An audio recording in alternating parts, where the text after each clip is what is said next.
有人讲，这厝配伫咧公园边仔，空气会较好。不过，伫咧新德关德邦呢，有一个拄完工半年的公园，煞互附近的居民抗议。原来是这公园内面囡仔伫咧耍游乐器械时阵呢，耍甲这声音是嘎嘎叫，附近居民挡袂牢，求报条抗议，甚至要求县政府爱甲游乐场刷走。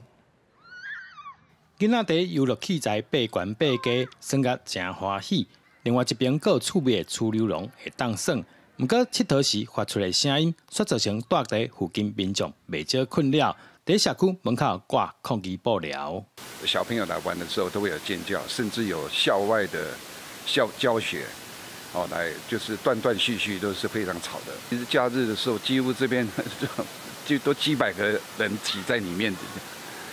那星期六、星期天大家上班都很辛苦，回来要休息的，变得大家都逃离这个地方。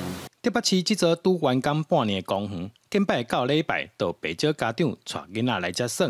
有时阵因为人数伤济的关系，声音伤过头大，引起附近民众不满。不过，也有其他人有无同款的意见。刚开始设计完的时候真的是很吵，然后违停的乱象其实也是很多。然后但是过段时间可能就会比较好了。公园到处都有啊，那难道每一个公园都要搬走吗？目前县政府有提出相关改善措施，拍算甲公园游乐器材电火提早3点钟关掉，减少暗时的人潮。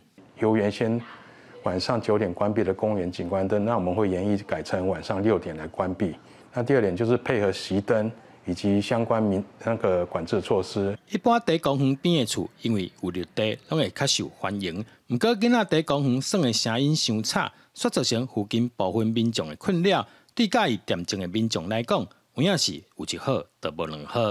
记者刘君和，新潮报道。